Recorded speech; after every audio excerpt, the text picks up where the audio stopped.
নমস্কার, আপনারা দেখছেন ট্রাইব টিভি বাংলা। আপনাদের সঙ্গে আমি শান্তনু। বেনজির সংঘাত চলছে রাজ্য রাজনীতিতে এই মুহূর্তে।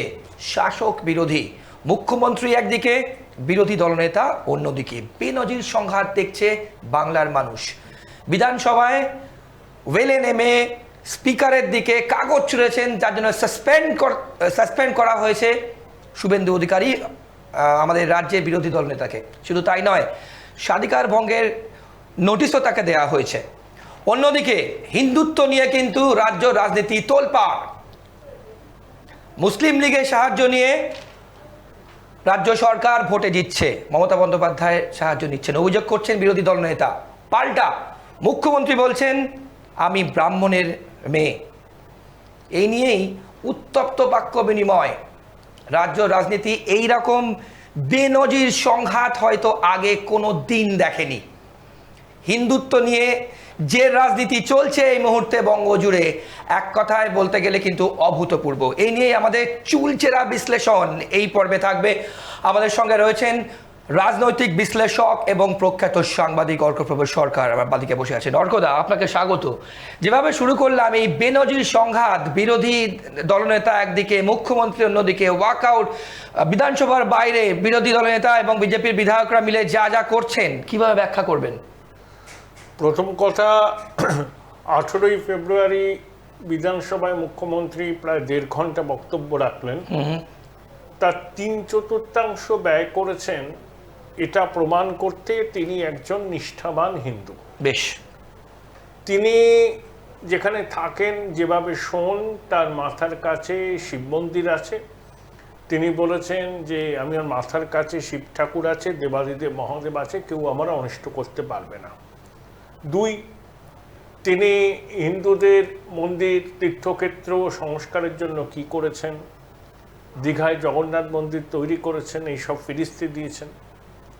এবং বিজেপিকে বগধার্মিক বলেছেন। প্রথম কথা, এই বিষয়গুলো তাকে বলতে হচ্ছে কেন? বিজেপি প্রথম থেকেই বলছে এই যে সরকারটা, এটা মুসলমান তোষণ করে, এটা একটা বিশেষ সম্প্রদায়ের সরকার।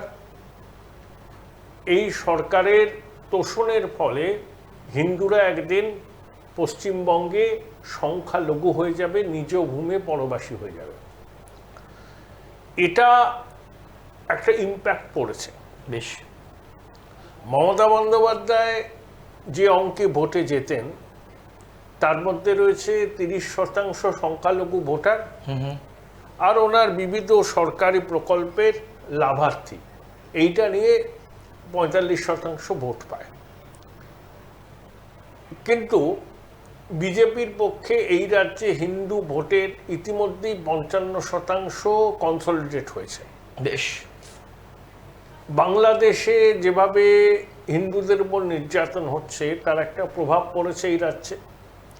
তাই বিজেপির পক্ষে যদি আরও 3-4% হিন্দু ভোট কনসলিডেট হয়, সেটা মমতা বন্দ্যোপাধ্যায়ের পক্ষে চিন্তার কারণ। বেশ, তখন লড়াইটা ভীষণ তুল্যমূল্য হয়ে যাবে। মানে এটা লোকসভা নিরিখে আপনি বলছেন? হ্যাঁ, তাহলে মমতা বন্দ্যোপাধ্যায় হিন্দুদের যে অংশটা মনে করে যে বিজেপি RSS এর মতাদর্শের সঙ্গে আমার মেলে না, আমি হিন্দু, কিন্তু ওরা যেভাবে হিন্দুকে ব্যাখ্যা করে আমি তার সঙ্গে সহমত নই, তাদেরকে অ্যাড্রেস করার জন্যই মমতা বন্দ্যোপাধ্যায় বারবার করে বলছেন আমিও হিন্দু, আমি শিব ভক্ত, ইত্যাদি ইত্যাদি, আমি পুজো করি, আমি জগন্নাথ মন্দির বানিয়েছি, আমি ব্রাহ্মণের মেয়ে, এই কথা তিনি বলেছেন। এটা হচ্ছে একটা পরিকল্পিত অঙ্ক। অর্থাৎ মমতা বন্দ্যোপাধ্যায় বুঝতে পারছেন হিন্দু ভোটের একটা মেরুকরণ হয়েছে বিজেপির পক্ষে, কিন্তু হিন্দুদের যে অংশটা, যারা বিজেপি RSS এর ন্যারেটিভকে মানে না, কিন্তু তারা হিন্দু, তাদের সমর্থনটা তিনি নিশ্চিত করতে চাইছেন। তাই যতই সংখ্যালঘুদের সমর্থন একচেটিয়া তৃণমূল পাক না কেন, হিন্দুরা যদি পাল্টা বিজেপির পক্ষে দাঁড়ায়, সেটা বিজেপির পক্ষে তো সুবিধাজনক হবে, তৃণমূল চাপে পড়ে যাবে। এই অঙ্ক মাথায় রেখেই মমতা বন্দ্যোপাধ্যায় নিজেকে আমি হিন্দু বলে প্রমাণ করতে চাইছেন। অর্কদা, শুভেন্দু অধিকারী বিরোধী দলনেতা কিন্তু এই কথাও বলেছেন যে মমতা বন্দ্যোপাধ্যায় যখন বিরোধী দলনেত্রী ছিলেন, তখন তিনি বিধানসভায় এসে ভাঙচুর করেছেন, চেয়ার টেবিল ছুঁড়েছেন। পাল্টা উত্তরে মুখ্যমন্ত্রী বলছেন যে আমি কোনো জিনিসে হাত দিইনি, প্রমাণ করতে পারলে মুখ্যমন্ত্রিত্ব ছেড়ে দেবো। এই পর্যায়ে এই সংঘাত পৌঁছেছে। না, মুখ্যমন্ত্রী 2006 সালেই হবে গেছিলেন, তার অর্জুন সিং, জ্যোতিপ্রিয় মল্লিকরা ভাঙচুর করেছিল, মুখ্যমন্ত্রী পার্থবাবুর ঘরে বসেছিলেন, বিরোধী দলনেতা ছিলেন। তো সেগুলো তো অতীত হয়ে গেছে, এগুলো হচ্ছে রাজনৈতিক চর্চা। অর্থাৎ শুভেন্দু যেভাবে তোষণের অভিযোগ তুলছেন, যেভাবে হিন্দু বিরোধী এই সরকারটা বলে দাগিয়ে দিচ্ছেন, মমতা বন্দ্যোপাধ্যায়কে এটাকে কাউন্টার করতে হচ্ছে। তাই তিনি তার বক্তব্যের 3/4 অংশ জুড়ে তাকে প্রমাণ করতে হলো যে তিনি হিন্দু, তিনি ব্রাহ্মণ সন্তান। অর্কদা, খুব ইন্টারেস্টিংলি কিন্তু মহাকুম্ভে আমরা জানি যা বিপর্যয় হয়েছে, রিসেন্টলি নতুন নিউ দিল্লি স্টেশনেও হয়েছে, মহাকুম্ভকে কিন্তু মৃত্যুকুম্ভ বলছেন এটা মুখ্যমন্ত্রী আমার মনে হয় অনবধানবশত বলে ফেলেছেন, ভুল করেছেন। এর রিয়াকশনটা তৃণমূলের পক্ষে যাবে না। ইতিমধ্যে 40 কোটি মানুষ সঙ্গমে পুণ্যস্নান করেছেন, আরও 10 কোটি করবেন। কত বছর বাদে মহাকুম্ভ হচ্ছে, সেই মহাকুম্ভকে যদি কেউ মৃত্যুকুম্ভ বলে, এটা সনাতনী মননে আঘাত হবে। এবং ইতিমধ্যেই এইসব নিয়ে প্রচার শুরু হয়ে গেছে, এবং মমতা বন্দ্যোপাধ্যায়ের এই কথাটা তৃণমূলের ক্ষতি করবে, বুমেরাং হয়ে যাবে। না, কোনোটা জায়গা কি হিন্দুত্বে আঘাত? কারণ এটাও বলা হচ্ছে যে সব হিন্দু এক হয়েছে বলে যত মানুষ গেছেন মহাকুম্ভে এবছরে, কোনো একটা জায়গা কি হিন্দুত্বের প্রতি আঘাত কিংবা বলে ফেলেছেন, এটা না বললেই ভালো হতো। বলে যখন ফেলেছেন আর তো উইথড্র করতে পারবেন না। এটা নিয়ে জলঘোলা হবে এবং বিজেপি এটাকে নিয়ে চেষ্টা করবে হিন্দুদের কাছে বার্তাটা পৌঁছে দিতে। দেখো, মমতা বন্দ্যোপাধ্যায় মহাকুম্ভকে মৃত্যুকুম্ভ বলেছেন, উনি আসলে হিন্দু বিরোধী ইত্যাদি ইত্যাদি। ন্যারেটিভটা বিজেপি তৈরি করার চেষ্টা করছে, এটা একটু সাফল্যও পাবে এই ধরনের মন্তব্যের ফলে। পাশাপাশি অর্কদা, সরস্বতী পুজো যেটা নিয়ে পুলিশি পাহারা সরস্বতী পুজো, শুভেন্দু অধিকারী অভিযোগ করছেন যে এরকম বিনজির ঘটনা হয়তো হয়নি, বাংলাদেশের সঙ্গে তো তুলনা করা হচ্ছে। এই ক্ষেত্রে সত্যি কথা বলতে গেলে যে যে পিকচার দেয়া হচ্ছে মানুষদের, বাংলার মানুষের সামনে, এটা নিয়ে আপনি কি বলবেন? এই যে সরস্বতী পুজোর সময় পুলিশি পাহারা সরস্বতী পুজো, যোগেশচন্দ্র চৌধুরী কলেজে যে ঘটনাটা ঘটেছে সেটা না হলেই হতো, অত্যন্ত অনভিপ্রেত। কেন পুলিশ পাহারায় পুজো আচ্ছা হবে? আবার পশ্চিমবঙ্গের অন্যান্য বহু জায়গাতে নির্বিঘ্নে সরস্বতী পুজো হয়েছে। এটাকে আমি বিচ্ছিন্ন ঘটনা বলেই দেখতে রাজি, কিন্তু এই ধরনের ঘটনা ঘটার প্রবণতা বাড়ছে। এগুলোকে যথাসম্ভব শক্ত হাতে নিয়ন্ত্রণ করতে হবে। বেশ, যারাই এইসব ঘটনা ঘটাচ্ছে তারা কোন ধর্মের মানুষ, তাদের দলীয় আনুগত্য কী, সেটা যেন কখনো বিবেচনা হয়। বেশ, অর্কদা, আপনি একটু আগেই বললেন যে মুখ্যমন্ত্রী তার বক্তব্যের, যতক্ষণ তিনি বক্তব্য রেখেছেন প্রায় 1.5 ঘন্টার মতো, ম্যাক্সিমাম সময়, বেশিরভাগ সময় তাকে হিন্দুত্বের প্রমাণ দিতে হয়েছে। এক্ষেত্রে কি কোনো একটা জায়গায় কোনো প্রেশার উনি ফিল করছেন? মানে কোনো রকম ওনার মনে হয় যে হিন্দুরা বিজেপির দিকে চলে যাবে, অনেকটা চলে গেছে, আরো কিছুটা চলে গেলে উনি সমস্যায় পড়বেন। সেটা যাতে না হয়, হিন্দুদের একটা অংশের সমর্থন যাতে তিনি পান, সেটা জন্যই তিনি বক্তব্যগুলো রাখছেন।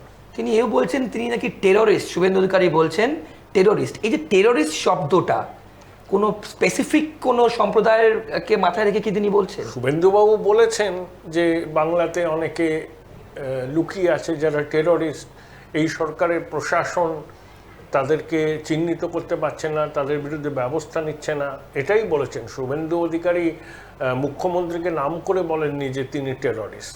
তার সরকার জঙ্গিদের ধরতে পারছে না, এটার দিকেই তিনি করেছেন আর কি, নজর দিয়েছেন। সেটাই মমতা বন্দ্যোপাধ্যায় বলেছেন যে এরকমভাবে ব্যাখ্যা করেছেন।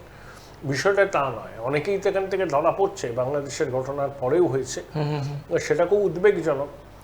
আসাম থেকে পুলিশ এসে ধরছে জঙ্গিকে, কাশ্মীর থেকে পুলিশ এসে ধরছে জঙ্গিকে, তারা নির্বিঘ্নে এখানে থাকছে, এটা কি করে হয়? এটাই শুভেন্দুবাবু বলতে চেয়েছেন। ওর কথা, 1 বছর অ্যাপ্রক্সিমেট বাকি আছে বিধানসভা ভোটের। এই ন্যারেটিভ কি চলতে থাকবে? এই এজেন্ডা কি মোটামুটি হিন্দুত্ব এজেন্ডা? এই এজেন্ডাতেই ভোট হবে। বিজেপি চেষ্টা করবে হিন্দুদের সমর্থন যতটা সম্ভব তাদের দিকে আনতে। তৃণমূল তো মুসলিম সমর্থন পাই, আর হিন্দুদের যে অংশটা বিজেপি আরএসএস এর ন্যারেটিভকে সমর্থন করে না, তাদের সমর্থনটা তৃণমূল নিজের দিকে টানতে চাইবে। সেই জন্যই মমতা বন্দ্যোপাধ্যায় মরিয়া হয়ে চেষ্টা করছেন নিজেকে নিজেকে বিরাট বড় হিন্দু বলে প্রতিপাদন। অর্থাৎ আরেকটা ইন্টারেস্টিং পার্ট, মোহন ভাগবত কিন্তু রিসেন্টলি সভা করলেন আরএসএসে। এই যে তিনি সভা করলেন, এই সভা থেকে কোনো ইম্প্যাক্ট কি, কোনো রাজনৈতিক বার্তা? উনি হিন্দুদের একজোট হতে বলেছেন। আরএসএস হিন্দুদের কথাই বলে, হিন্দুদের স্বার্থ রক্ষায় সব হিন্দু এক হও। তার প্রভাব কতটা পড়বে, আরএসএস কতটা সক্রিয়ভাবে তাদের কর্মসূচি চালাবে আগামী দিনে, তার উপরই নির্ভর করছে ২৬-এর বিধানসভা ভোটে এর কতটা প্রভাব। তাহলে আপনি আলটিমেট বলতে চাইছেন যে এই হিন্দুত্বই কিন্তু ডিসাইডিং ফ্যাক্টর হবে, যেটা বিজেপি হিট করতে চাইছে, এবং এটাকেই মেইন ন্যারেটিভ হিসেবে কিন্তু তারা এগিয়ে নিয়ে যাবে। একদম, এটা নিয়ে কোনো সন্দেহের অবকাশ নেই, বিজেপি এটাই করছে। হিন্দু ক্ষেত্রে মেহে, যেটা আপনি বলছিলেন।